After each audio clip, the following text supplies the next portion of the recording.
The amphitheatre on Zinta was vast, its crystalline walls gleaming with the light of 100 stars. The seating was tiered, with representatives from more than 50 advanced species gathered in the high seats, each looking down on the stage where Earth's presentation was about to begin. Jackson Carter stood at the front of the room, his posture rigid, his hands clasped behind his back. He could feel the eyes of thousands of alien spectators pouring into him, their gazes filled with a mixture of amusement and condescension. The Council had called Earth to present its new starship design. A bold move, but one that no one expected to make much of a difference. Jackson had come to expect little more than mockery, but that didn't make the feeling any easier to bear. Beside him, his team looked uneasy. Their faces were a mixture of hope and apprehension. They had poured every ounce of energy into this project for the past 2 years, working against the clock, fighting against the limitations of Earth's outdated technology. And yet, even they knew they were up against impossible odds. The Galactic Council was made up of species whose ships could fold space, whose weapons could obliterate entire fleets with a single thought. To them, humanity was a barely advanced species struggling to make its mark in an ancient galaxy. Jackson cleared his throat and addressed the Council, trying to keep his voice steady. Honored members of the Council, esteemed representatives of the intergalactic races, I present to you the Daedalus, a vessel unlike any the galaxy has seen. It represents humanity's unique approach to space travel, combining our innovations with a deep respect for the laws of nature. The room fell into silence, the kind of eerie quiet that always accompanied the arrival of something they considered trivial. He could hear a few murmurs from the far seats, but it wasn't the kind of respectful attention he was hoping for. It was more the sound of disbelief. On the far side of the room, Zora stood, her tall, angular form radiating confidence. As leader of the Zolothian faction, she was considered one of the most brilliant minds in the galaxy, an intellectual giant whose innovations in quantum mechanics had shaped much of intergalactic travel. When her deep blue eyes locked onto Jackson, he could feel the weight of her judgment, her skepticism pouring down on him like a physical force. With a small, almost imperceptible smirk, Zora stood up, and her voice rang out across the amphitheatre. "A human design?" she said, her tone dripping with sarcasm. "Please enlighten us. What is this Daedalus of yours, Jackson Carter? Is it another collection of repurposed scrap metal bound for failure, as most human projects tend to be?" Q in the audience snickered, and Jackson's face flushed. He glanced at his team. They stood in silence, some of them stiff with embarrassment. But they had to push forward. There was no turning back now. Ora took a step forward, her long, sleek form casting a shadow over the presentation. "I've heard rumors about this craft. Something about an experimental propulsion system. Are we to believe that humans have somehow unlocked the secrets of faster-than-light travel?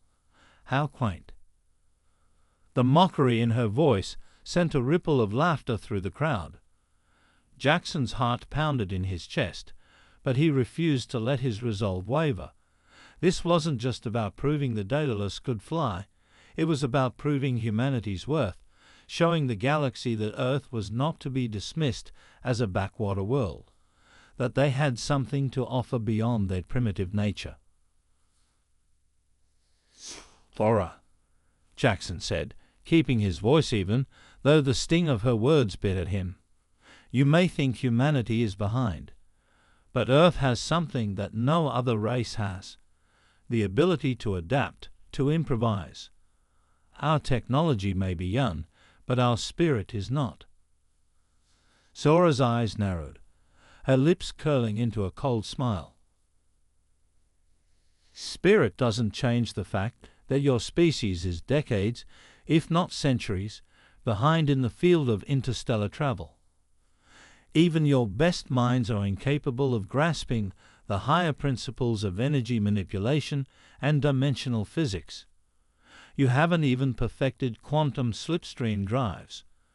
She turned back to the council, gesturing to her peers. "And yet here we are, expected to believe that a species whose biggest achievement is barely reaching its own moon will somehow present a breakthrough in the science of space travel." Sun swallowed hard. He could feel his hands begin to tremble, but he kept his composure. "You may be right, Zora. We may not have mastered the stars. But that's exactly why we built something new. Something you've never considered. This craft is not a mere modification of what already exists. It's something beyond your comprehension." Zora raised an eyebrow, her interest piqued despite herself. "Beyond my comprehension, you say? Then show us, Jackson Carter. Show us how your breakthrough can defy the laws of physics, and perhaps you'll earn a place in the Council's future discussions." She sat down, her fingers tapping rhythmically on the armrest of her chair as if she had already written off humanity's contribution. The tension in the amphitheater hung thick, the weight of mockery hanging over Jackson like a cloud. His breath came in shallow bursts. He nodded to his team, who moved quickly to activate the ship's presentation sequence. It was now or never. The Daedalus slowly rose into the air in the center of the amphitheater, its angular body casting sharp shadows across the polished floors. The audience fell silent as the ship began to hum, its engines coming to life. Jackson stepped back, his gaze never leaving the craft. For a moment, all was still.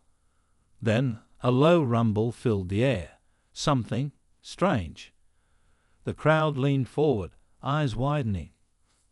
The Daedalus flickered, its outline distorting slightly, and then, without warning, its massive engines ignited with a blinding flash. The room gasped.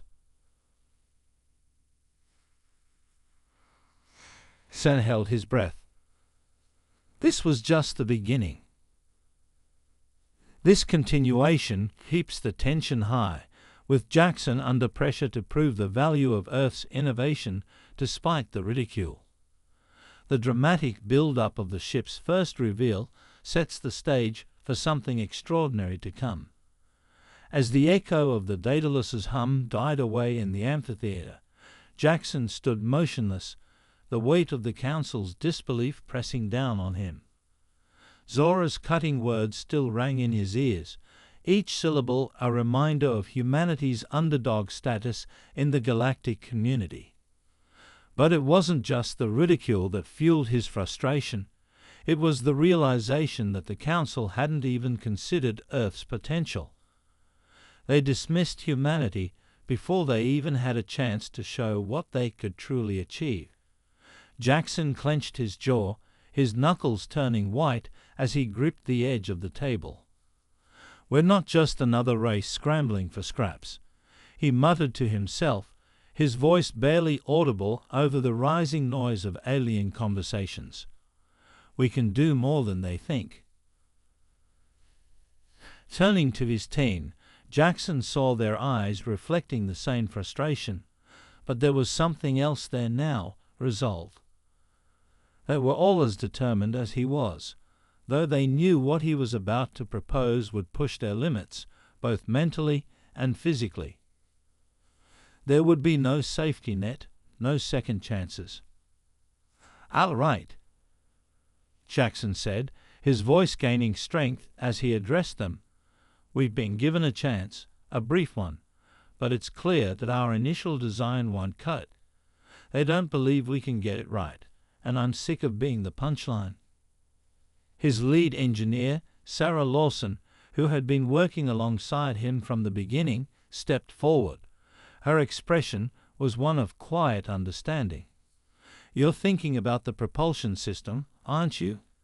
If we shift to quantum field manipulation, we might be able to push the boundaries of conventional travel. But we don't have the time or resources." "Then we make time.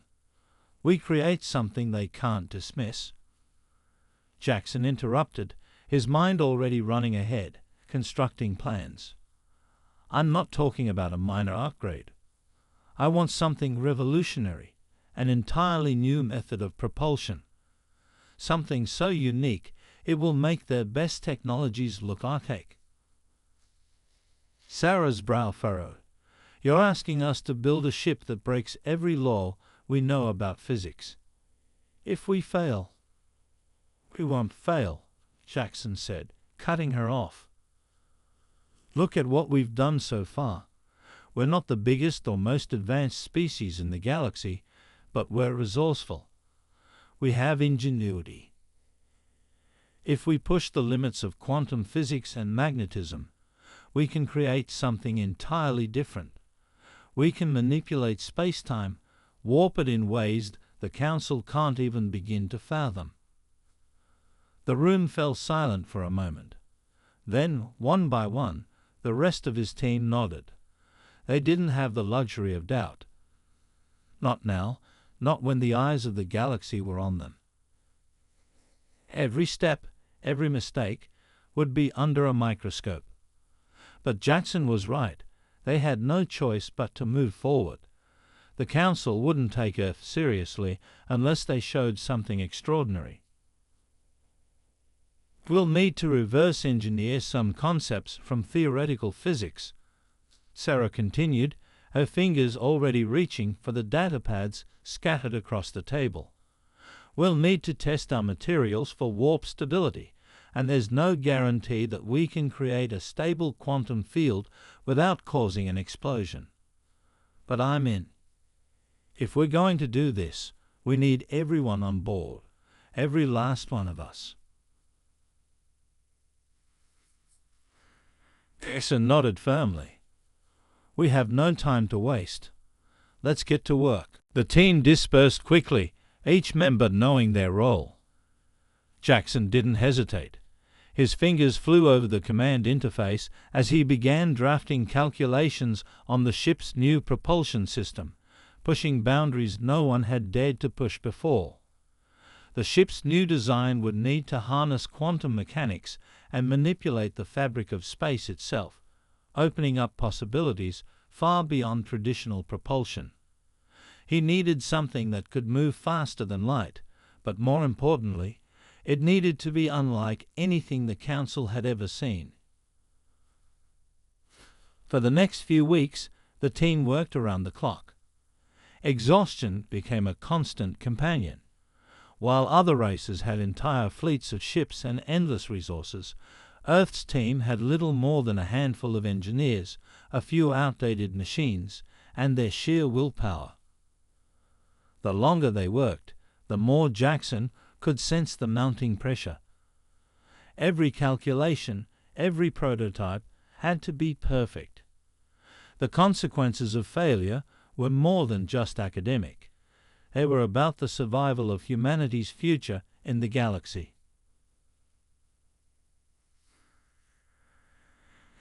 Sun spent most nights hunched over a terminal, staring at complex equations and energy calculations that made his head spin. The human brain wasn't designed for the kind of abstract thought required to warp space-time, but they had no other choice. They were driven by the need to prove their worth to an unforgiving galaxy. On the 10th day after the summit, the team had their first breakthrough. It came in the form of an unstable, glowing sphere of energy, a crude version of the quantum field generator they'd been theorizing. When Jackson activated it, a brief, violent distortion in the surrounding space erupted, flickering reality for a fraction of a second. The ship's hull shimmered. The air around it crackled with the sheer force of the manipulated field. "It worked," Sarah whispered, her voice filled with awe. "It actually worked." Jackson grinned, his face alight with triumph. "It's just the beginning." The prototype wasn't stable enough for flight, but it was enough to convince them that their design could become reality. They needed to refine the system, perfect it, but now they had proof. The Council had underestimated humanity, and Jackson was going to make them regret it. "Let's make history," Jackson said, as the team gathered around him, ready to face the impossible. The Daedalus was about to become the galaxy's greatest surprise. This section highlights Jackson's bold decision to defy the Council's expectations and push his team to create something truly groundbreaking. It emphasizes the urgency, the technical challenges, and the team's determination to succeed despite limited resources. The build-up of their progress toward the final breakthrough sets the stage for the extraordinary events to come. The day of the launch arrived faster than Jackson had anticipated. The Daedalus stood on the launch pad, a gargantuan figure against the sprawling landscape of Earth's eastern desert. The craft was still a far cry from perfect, with its patchwork exterior and exposed wiring, but the raw potential it represented was undeniable. Jackson could feel the weight of every eye in the galaxy bearing down on him. The Council's representatives would be watching closely, some with skepticism, others with quiet mockery. Either way, they were all about to witness something humanity had never shown before. Despite the immense pressure, Jackson's team worked with focused precision. Every member of the crew was in sync, knowing that the slightest miscalculation could send them into catastrophe. Sarah Lawson and Ethan Parker, the ship's lead propulsion engineer, stood nearby, monitoring the final adjustments to the experimental quantum field generator that would power the Daedalus. This was the crux of the mission, the unknown variable that had both the potential to reshape space travel and the capacity to destroy the ship entirely if unstable. "We're at full capacity on the quantum flux regulator, Jackson," Ethan said, his voice tight but steady. "The generator is stable for now, but we need to push its limits carefully. We can't afford another failure." Jackson nodded, trying to ignore the knot forming in his stomach. "We can do this. Just a few more minutes." His fingers hovered over the terminal, where the final sequence to engage the ship's systems waited. Every engineer on the ground, every scientist watching from across the planet, would see this launch as humanity's defining moment. Jackson had once heard an old saying, "Failure is an orphan. Success has many fathers." He didn't care for the truth of the adage right now. All that mattered was that he and his team made it work. They would rise or fall together. A soft rumble began to vibrate through the ground beneath their feet as the ship's engines hummed to life. Jackson stood back, watching the team make their final checks. He could feel his heart racing. There was no turning back now. The Daedalus was ready for its first flight, a flight that would either silence their critics or ensure humanity's continued status as an irrelevant footnote in galactic history. Initiating launch sequence, Jackson called out, taking a deep breath. His hand hovered over the red button, "Engage." The moment his finger pressed down, a powerful surge of energy coursed through the ship, and the Daedalus began to rise, its massive engines roaring with the intensity of a thunderstorm. For a brief instant, Jackson thought he saw a flicker, a brief shimmer around the ship, as though the very air itself had bent. It was just a glimpse, but it was enough to make his pulse quicken. The craft shot upward, the ground below vanishing as the ship climbed toward the upper atmosphere. The roar of the engines intensified, drowning out all sound. Jackson's breath came in shallow bursts as he watched the ship's trajectory. They were past the point of no return.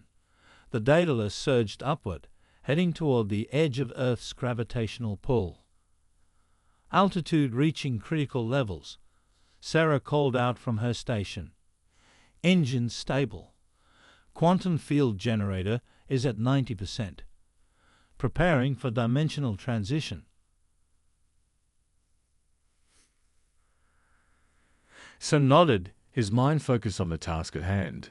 It was time to push the boundaries, to show the galaxy that humanity had more to offer than just survival instincts.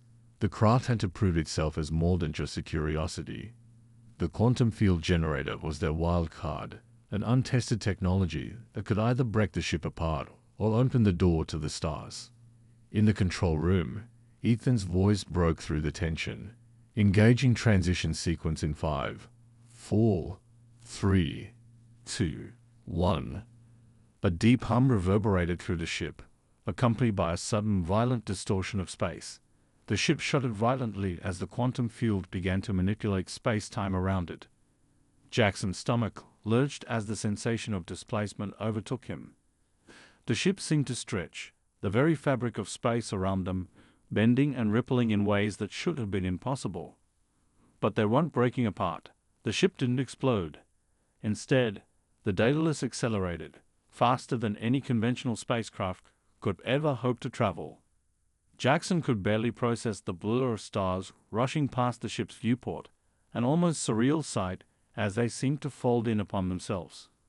The ship wasn't just traveling through space, it was moving through dimensions, as if space itself were no longer a barrier. By the stars, Sarah's voice was full of awe. "Jackson, this is it. This is faster than light travel." Jackson's breath caught in his throat. They had done it. They had shattered the paradigm. For a moment, the reality of what they had accomplished sank in. The craft had crossed the threshold into something entirely new, a method of propulsion that no one in the galaxy had thought possible. But even as the team cheered quietly among themselves, the Council's reaction was palpable. Their holographic feeds blinked to life, and the stunned expressions of the galactic representatives flashed across the screens. Jackson could see Zora's face, no longer smug, now tinged with something he couldn't quite place. Shock, maybe even fear. The Daedalus was no longer just another human experiment. It was a challenge to everything the Council thought they knew about space, and they hadn't been prepared for it. "Jackson." Zora's voice rang out through the communications channel, now echoing across the void of space. Her words were measured, but there was an undeniable tension behind them. "What you've done is unprecedented. But understand this, it's not just the human race that's being tested today." Jackson's eyes never left the controls, his hands steady despite the adrenaline coursing through him. "Then maybe you'll finally see the truth, Zora. We're not here to play in your sandbox. We're here to change the game." This continuation builds on the tension and excitement of the launch, with Jackson's team making a historic breakthrough. The shift from uncertainty to triumph is underscored by the dramatic new capabilities of the Daedalus ship, leaving the Council and Zora in shock. It sets the stage for the surprises and challenges to come, while maintaining the urgency of their mission. The Daedalus soared through the cosmos, its quantum field generator now stable, propelling the ship at a velocity that defied all established understanding of interstellar travel. Jackson couldn't quite believe what he was seeing, even though the data flooding in from the ship's sensors confirmed it. They were no longer confined to the limitations of traditional propulsion. Humanity had just achieved the impossible, and with it came the weight of responsibility. It was Sarah who broke the silence first, her voice trembling with a mixture of awe and disbelief. We're exceeding light speed, Jackson. This is real." Sun took a deep breath, forcing himself to focus. They had made history, but they were far from finished. The Council had been watching, their every move monitored by countless species throughout the galaxy. The implications of their success were already echoing through the communications networks. The Daedalus wasn't just a triumph of human engineering. It was a threat to the established order, a challenge to the very idea that certain species were inherently superior. We're not out of the woods yet. Sun muttered under his breath. His fingers hovered over the controls, adjusting the quantum field's parameters. I need to be sure this technology is stable before we go back. Sarah nodded, her face drawn with concern despite her excitement. The field is holding for now, but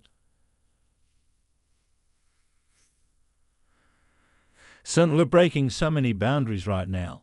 What we're doing is so far beyond what anyone thought possible. Ethan, who had been sitting quietly at his station, finally spoke up. And that's the problem. We don't know what other consequences this kind of breakthrough might have. We've never tested these fields on this scale. We don't know what's out there. Jackson turned to Ethan, his expression serious. I know, but it's too late to turn back. We need to finish what we started. We'll find out what we need to know as we go, and we'll make sure to keep everything under control. Our people need this. Earth needs this. A heavy silence settled over the team as they all understood the gravity of their mission. For years, humanity had been treated as a second-rate species, a relic of a young world in the shadow of galactic empires far older and more advanced. But now they were showing everyone, not just the Council, but the entire galaxy, that humanity had something unique to offer. It wasn't just about strength or technology. It was about innovation. Humanity had the capacity to think outside the box, to dream beyond the limits of known science. And if they were lucky, this new technology could open doors that had previously been sealed shut. Just as Jackson's thoughts turned inward, a sharp ping cut through the room. The communication screen blinked to life, and Zora's face appeared, framed in the stark blue light of the communication feed. Her expression had shifted since their last interaction. There was no longer any mocking in her eyes, no sneer on her lips. Instead, there was something almost akin to respect. But beneath that, Jackson could sense something more, an undercurrent of wariness. You did it, Zora said, her voice neutral but her words heavy. The Daedalus has passed every test so far. Faster than light travel on your first attempt. You've achieved the impossible. Sun met her gaze coolly, unwilling to let her words hold too much weight. He had spent his life proving humanity's worth to beings like Zora, but he wasn't going to let her praise disarm him. We've done more than that, Zora. We've shown the galaxy that Earth has its place among the stars. It's not just about the ship. It's about what this represents. Zora inclined her head, acknowledging the truth in his words. Indeed. But don't forget, Jackson, that the galaxy you've just entered has its rules.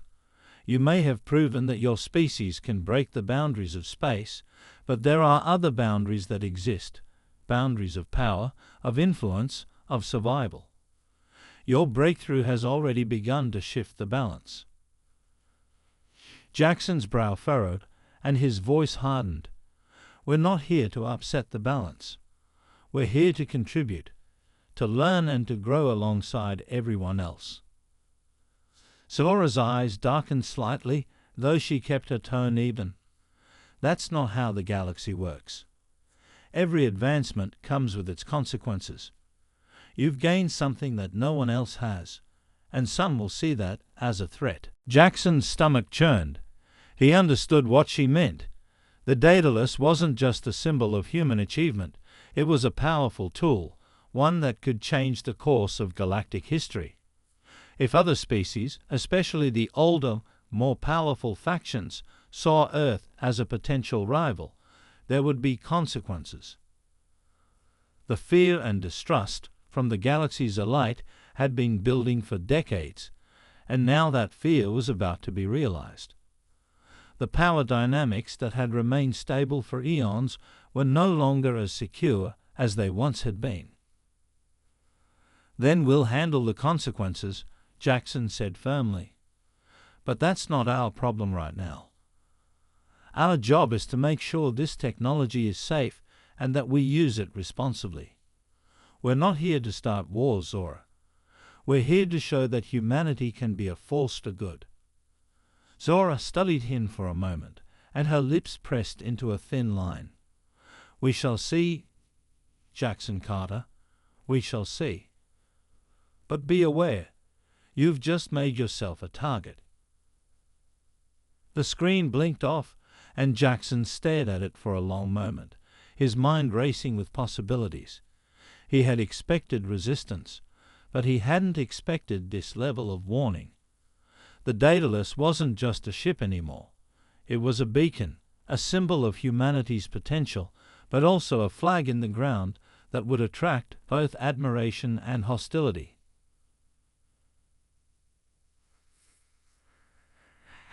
"Son," Sarah said quietly, drawing him out of his thoughts, "we've got another transmission." "From the Council. They're calling a special session."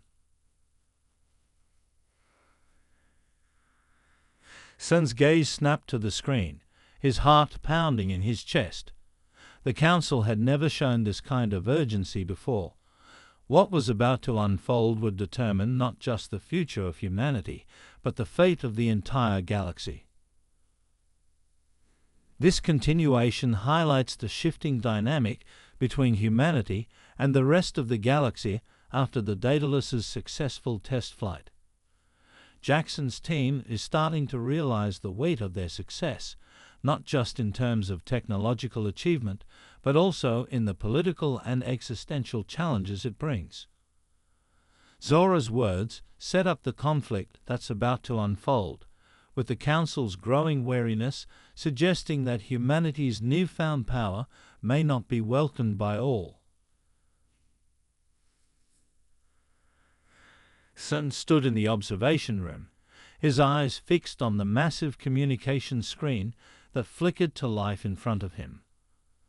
The faces of the Galactic Council's representatives appeared one by one, each a being from a different world, a different species, their eyes filled with a mix of curiosity, disbelief, and underlying hostility. The serene backdrop of their homeworlds loomed behind them, a stark contrast to the tense atmosphere in the room.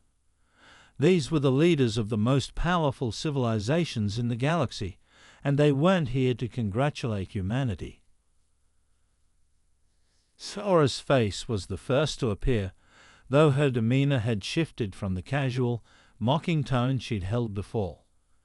There was something different in her eyes, an edge, a wariness, that hadn't been there before.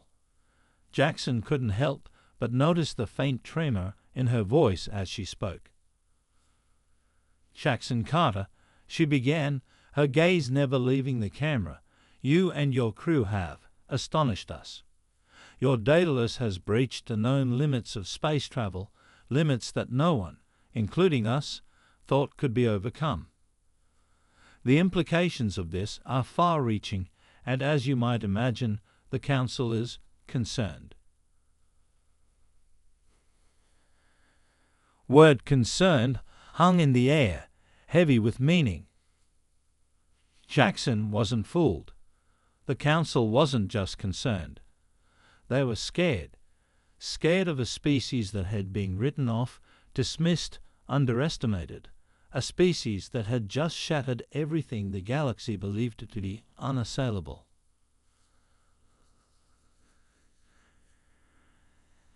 Let me be clear, Zora continued, her voice firmer now. This technology is not something you can simply use as you wish.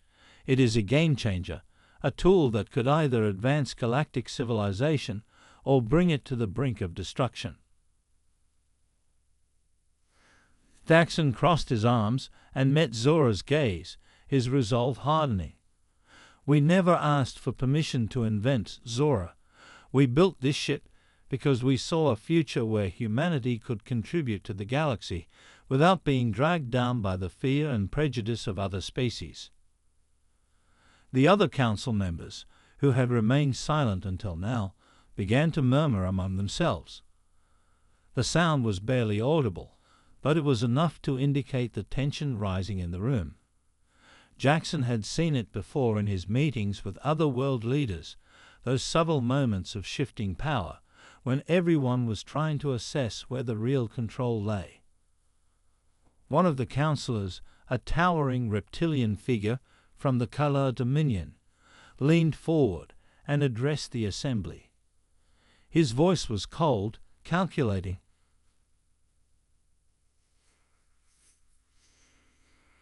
Sankata, you speak of contributions, but have you considered the cost of such power?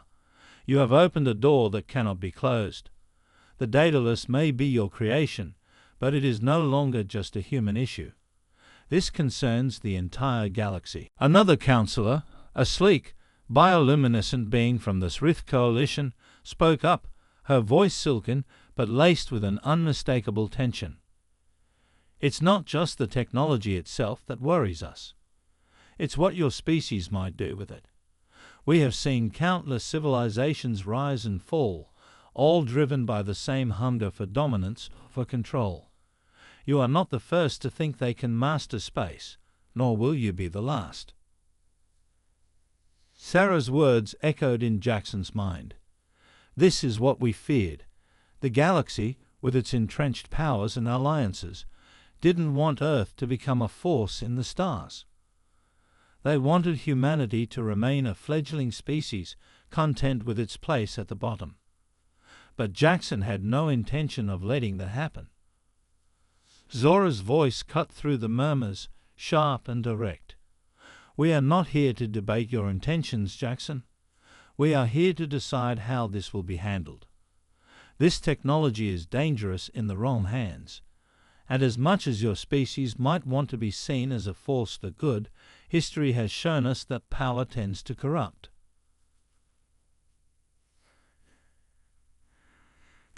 His eyes narrowed. History has shown us that those who control the power decide what is good and what is not. If you fear what humanity might do with this technology, then perhaps it's because you realize we won't simply follow your rules. There was a moment of silence as the council members exchanged glances. Zora held his gaze for a long, charged moment, as if weighing his words. Finally, she spoke again, her tone taking on a more measured, yet still wary edge. This council will not stand by while one species wields such power unchecked. We have created safeguards, treaties, restrictions, laws, precisely to prevent any one species from upsetting the balance of the galaxy. Your Daedalus ship represents a shift that we cannot simply ignore.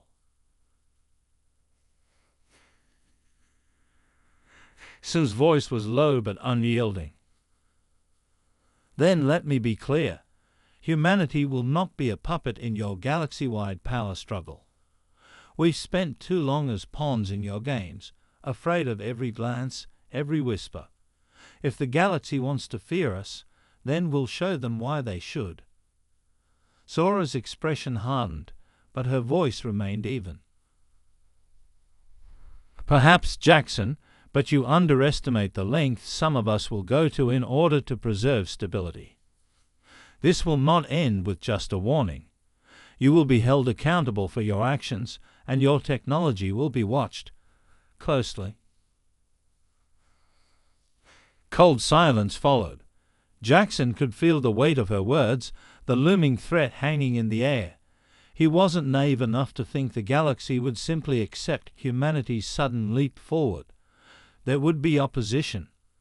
There would be consequences. But Jackson had always been a fighter, and he wasn't about to let Earth be cowed by empty threats. "Then watch us," Jackson said, his voice steady. "But we will not be dictated to any longer. Humanity will not be chained by fear, and we will not be intimidated by those who think they control the galaxy. You will either stand with us as equals, or you will face the consequences of underestimating us." Sora's lips curled into a tight smile. "Very well. The Council has spoken. We will reconvene once we have considered our options. But know this, Jackson Carter, this is only the beginning." The screen flickered off, leaving Jackson in the eerie silence of the observation room.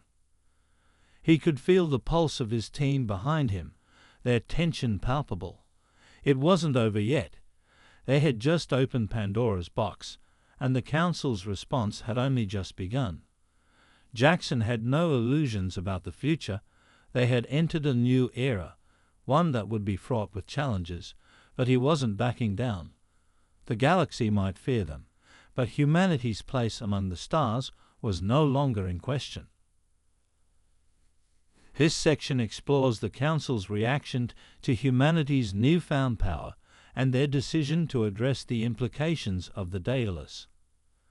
Jackson's determination to push forward is clear, as well as the growing resistance he faces from established powers in the galaxy. The political intrigue and tension set the stage for the battles yet to come, both on a personal and intergalactic scale.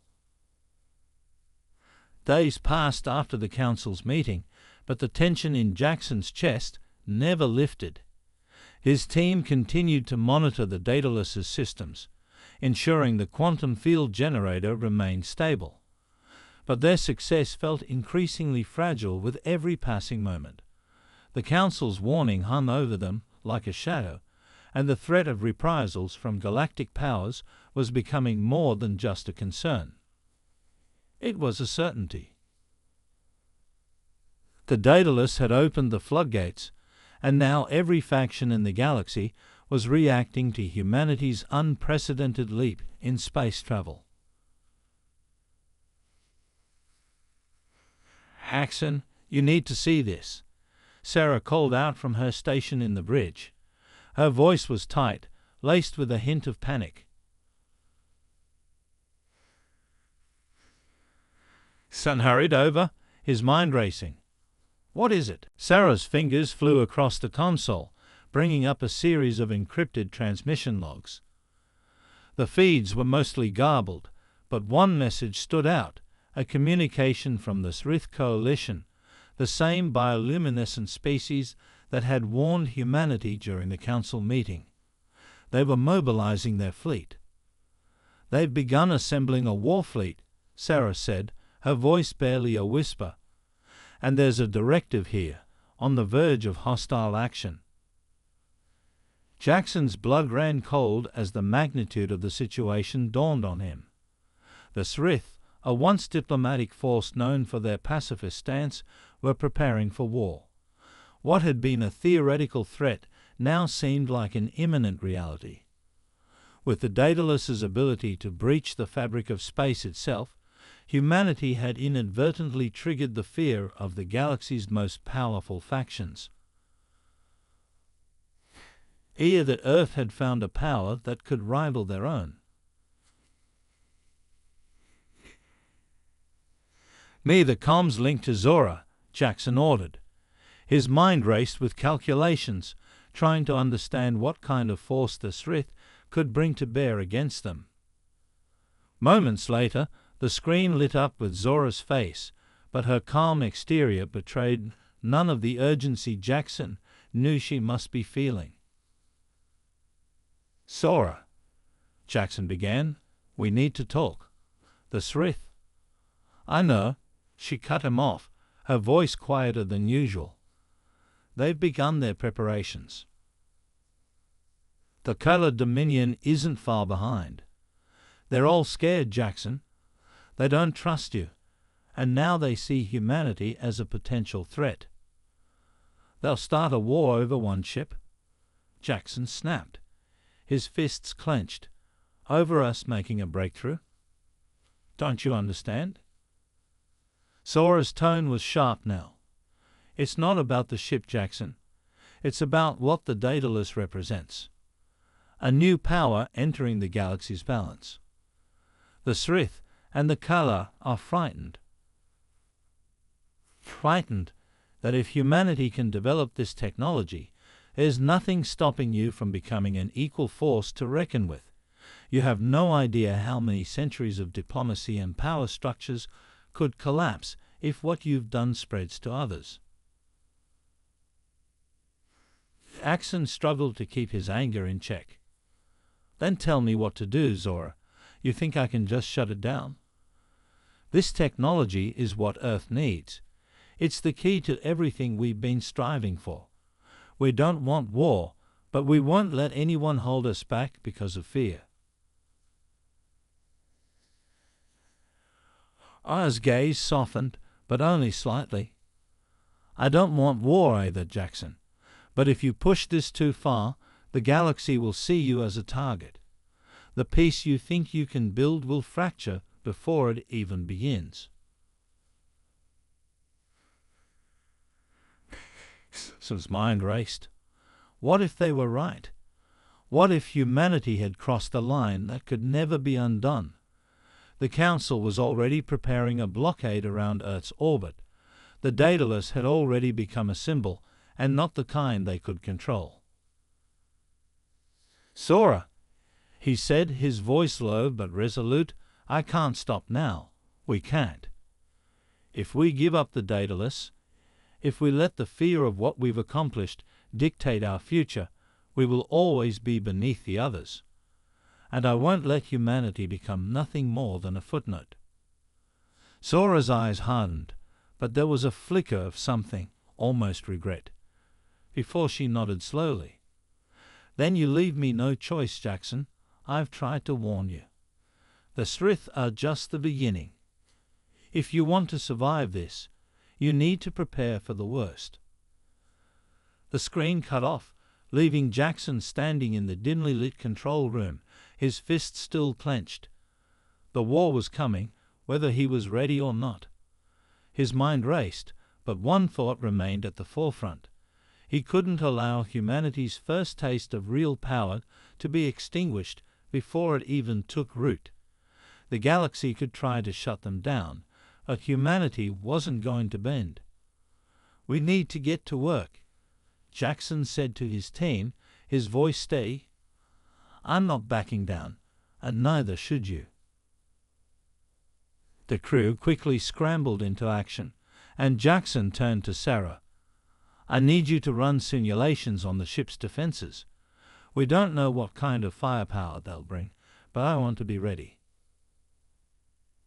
Sarah nodded and began working on a series of defense protocols, her fingers flying across the console.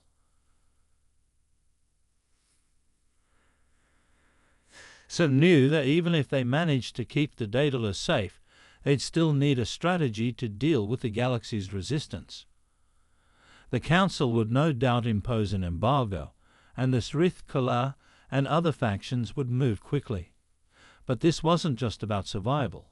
It was about something greater. He paced the room, the weight of it all pressing down on him. We need to unite Earth. It's time to take the next step. I want to begin outreach to every major government, every faction that might stand with us. If we're going to fight, we need to fight together. Just as Jackson turned to initiate contact with Earth's leaders, a comlink flashed on the screen, an encrypted message from an unexpected source. Jackson, it's Victor, came the voice of Earth's military commander, the former general, now turned political liaison. I've just received a communique from the Srith. They want to negotiate. Stun's heart skipped a beat. A negotiation? Was this an opportunity or a trap? We'll see what they want, Jackson said grimly. But get ready for anything. This part delves into the escalating threat humanity faces after the Daedalus's breakthrough, with the galaxy's powerful factions preparing for confrontation. Jackson's resolve grows stronger as he navigates the delicate balance between survival, diplomacy, and defense. The unexpected negotiation offer from the Srith adds a new layer of complexity, suggesting that the path ahead will be anything but simple. A Daedalus hummed softly, its engines purring like a living thing as Jackson stared at the incoming transmission. The encrypted message from the Srith had come through less than an hour ago, requesting a formal negotiation. A sudden shift in approach, from a fleet build-up to diplomatic talks, was suspicious to say the least. Jackson's instincts screamed that something was off, but he couldn't afford to ignore it. Not with everything on the line.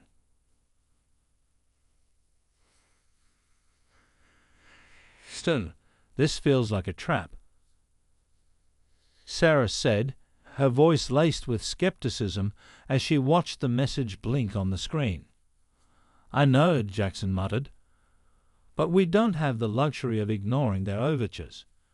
If they want to talk, we need to be prepared. We don't know how far their desperation goes. Dan, who had been silently monitoring the situation from his console, piped up. The Srith aren't known for sudden mood swings. Something's happening beneath the surface. Maybe they're not as unified as they seem. This could be a power play, an internal shift. Jackson turned to face his crew. Keep your eyes open. We're walking a tightrope here. We can't afford to act rashly. The communication screen flickered, and within moments, Zora's image appeared. She looked more composed than before, but the faint hint of tension around her eyes betrayed the gravity of the situation. Jackson Carter, Zora's voice was more measured now, less guarded. I understand you have your reservations, but the Srith leadership has authorized me to open formal negotiations. The Council will stand down its immediate military actions if you cooperate. In return, we will discuss the terms for your species' future in this galaxy. Jackson leaned forward, his eyes narrowing. And what terms would those be? You're asking for a lot just to talk. Zora's gaze flickered, her lips pressed into a thin line. We are offering you a chance to be part of the galactic community, a seat at the table on our terms. But understand this, Jackson, your ship, your technology, is a threat to the established order, and if you refuse to adhere to our regulations, there will be consequences. Sun's jaw clenched. The veiled threats were becoming clearer by the second. This wasn't a simple diplomatic exchange, it was a coercion, a way for the galaxy's power players to solidify their control and bring humanity to heel. They had already shown that they weren't prepared to let Earth's rise go unchallenged. You expect us to just bend the knee? Jackson said, his voice ice cold. We built this technology on our own. We don't need permission from anyone to exist. Zora's expression hardened, but she didn't flinch. We didn't give permission to develop faster-than-light travel, Jackson. The galaxy's balance of power is delicate. Your rise threatens that balance. This isn't just about your ship anymore. It's about your place in the galaxy. Your future. And what if we don't want a place in your galaxy? Jackson shot back, his words sharp. What if Earth decides we don't need your protection or your regulations? Ours eyes flashed with something akin to frustration, but her voice remained calm. Then you will face the consequences of isolation. You won't survive long on your own. There are factions out here far less forgiving than the Council. You don't want to make enemies out of them. Sid held her gaze, unblinking. He knew there was no easy way out of this. Even if the Daedalus had the capability to defend itself, the galaxy's powers far outnumbered humanity's. But he also knew this was a defining moment for Earth. They had come this far by pushing boundaries. If they backed down now, they would forever be at the mercy of the galaxy's elite. We're not going to be controlled, Zora, Jackson said firmly. Humanity won't be a pawn in anyone's game. If you want peace, then you need to treat us like equals. And if you can't do that, then we'll find our own way. Zora's expression tightened, but she was silent for a moment. You are more stubborn than I expected. Perhaps that's a human trait after all. Another voice, this time a deep, rumbling tone, cut into the conversation. Was a new transmission coming from the Color Dominion. Zora, the Strith have made their position clear, but your negotiations do not concern us. The Color representative growled. We've seen the Daedalus's capabilities. You speak of balance and power, but that ship poses a risk to everything we fought to maintain. If humanity insists on going down this path, it will face the full might of the Color Dominion. Jackson's heart raced. The Color, known for their militaristic nature, were not bluffing. If they were ready to engage, it would mean war, not just with them, but with anyone aligned with the Strith and the larger Galactic Council. The situation was spiraling out of control. Zora's face flickered with tension. The Color are not speaking for the entire Council, she said, attempting to regain some control. This matter can still be resolved diplomatically. Jackson, if you want to avoid war, you need to compromise. Sun's eyes darkened. He didn't have time for endless negotiations. He needed to act fast, but carefully. Enough compromise, he said coldly. We're done talking. I'll speak with my people and make it clear that Earth is prepared to stand alone if necessary. If the galaxy wants to fight, then let them come.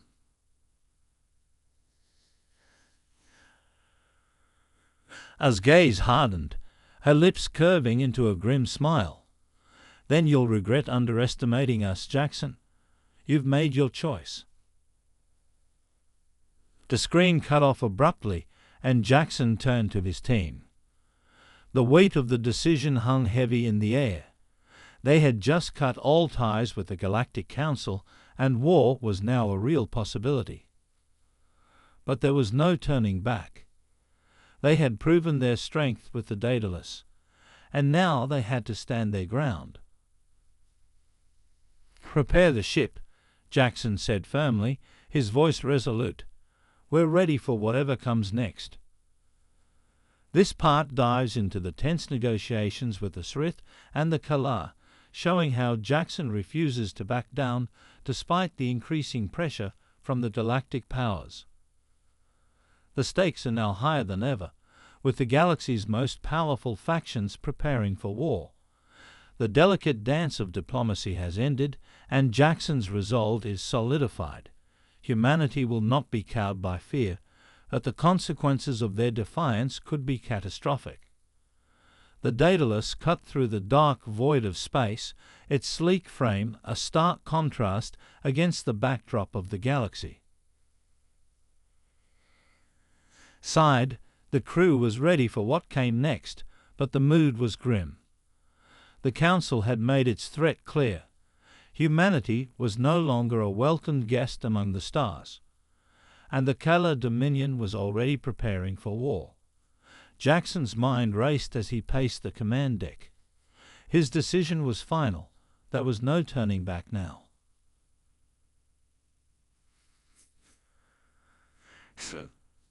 Sarah said, her voice sharp with urgency. She was looking at the communication console, her eyes scanning the incoming transmissions. The Kala fleet just jumped into the outer system. They're making moves toward Earth, and the Srith have mobilized as well. It's happening faster than we thought. Jackson's jaw tightened. They had given the galaxy every opportunity to see reason, but now the time for diplomacy was over. It wasn't just about the Daedalus anymore. It was about humanity's future. The galaxy's elite had made their position clear. Earth was a threat, and they would not stand for it. "We've known this was coming," Jackson said, his voice calm, though the weight of the situation was like a weight on his chest. "But we're not going down without a fight. Prepare the Daedalus for full combat readiness." And looked up from his station. "You're not seriously considering going to war with both the Srith and the Kala, are you? We've seen their fleets. They outnumber us. Even the Daedalus can't hold up against that kind of force." Axon met his gaze with a steely resolve. "We don't have a choice anymore. Either we fight to preserve what we've built, or we let them destroy us. We can't let them bully us into submission. This is our home, our future. We're not backing down." As the crew scrambled to execute his orders, Jackson stood by the observation window, staring out into the vast expanse of space. He had hoped to avoid this moment, to avoid becoming the kind of empire the Council feared. But now, humanity had been thrust into the heart of a galactic struggle, whether it was ready or not.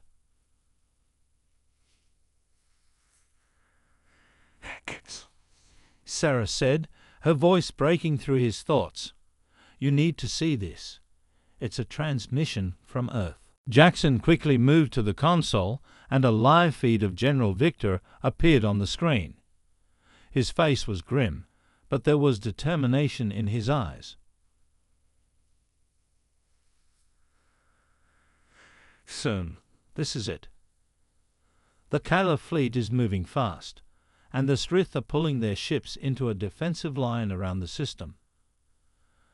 Earth is mobilizing its forces. This won't be just your fight. We'll be ready to back you up." A cold shiver ran down Jackson's spine. Earth was committed to this too. He wasn't alone, but the weight of that responsibility hit harder now. It wasn't just the Daedalus on the line. It was the future of humankind. "We need to strike first," Sen said, his mind already calculating the next move. "We can't afford to wait for them to make the first move. The Daedalus can breach their defenses with the quantum drive. If we can hit them fast and hard, we might have a chance to disrupt their fleets before they get organized." Sen nodded, his fingers already moving over the console. "I'll run the simulations, but I can't promise it'll work. It's a big risk. The Kala ships are heavily armored, and their firepower is massive. If we miscalculate—" "We won't," Jackson interrupted, his voice unwavering. "Get us in position, Ethan. We need to strike fast, and we need to take out their leadership." The team fell silent as they worked, each member focused on their task. Jackson stood at the center, watching his crew with pride. They had come so far, from the moment they'd first built the Daedalus to this point of no return. Each of them had put their faith in this mission, in this vision of a future for humanity that extended beyond the confines of Earth. As the ship powered up and the crew took their positions, the comms buzzed again. It was a final transmission from Zora.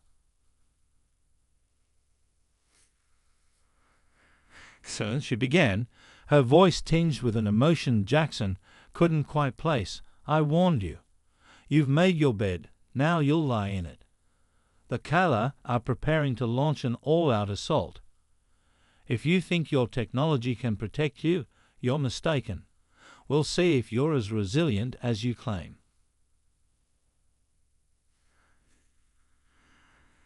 Sun's heart pounded in his chest. This was it. He had taken the gamble. No more waiting, no more negotiations. Humanity would not be ruled. Not now, not ever. "Thank you for the warning," Jackson said coldly, cutting off the transmission. He turned to Sarah and Ethan. "Engage the quantum field generator. We're going in." With a single command, the Daedalus's engines roared to life, a burst of energy coursing through the ship as it powered up the quantum drive. The stars outside warped and stretched as the ship accelerated toward the Kala fleet. The first volley of shots from the Kala ships came in fast, a massive barrage of energy blasts that rocked the Daedalus. But Jackson wasn't deterred. "Target their command ship," he ordered, "all firepower on their leadership vessel." The Daedalus responded with deadly precision, its own weapon systems firing a volley of charged particles toward the Kala flagship. The shields around the enemy vessel flared up, but the Daedalus's cutting-edge weapons bypassed them, striking true. The flagship shuddered violently, its lights flickering as explosions erupted within. "Correct hit," Ethan confirmed, his voice filled with surprise. "We've crippled their command ship. The rest of the fleet is scattering." Sid allowed himself a brief moment of triumph, but he knew the battle wasn't over. The Srith and Kala would regroup. This was only the beginning of a far larger conflict. The galaxy would not easily accept a rebellion from one of its own. "We've bought some time," Jackson said, watching as the Kala fleet began to retreat. "But this war is far from over." The Daedalus maneuvered swiftly, its engines pushing the ship further into the heart of the battle. Jackson's resolve was unshaken. Humanity had faced its first test, and they had proven their strength. But the galaxy would remember this day, not just as the day Earth rebelled, but as the day humanity had shown that they would no longer bow to the fear of others. The future of the galaxy was uncertain. But one thing was clear: humanity had a place among the stars. This final part brings the story to a thrilling climax with Jackson and his team facing off against the galaxy's most powerful factions. The confrontation marks a pivotal moment where humanity chooses to fight for its future, despite the overwhelming odds. While the battle is won, the larger war looms ahead, ensuring that the story of humanity's rise among the stars is just beginning.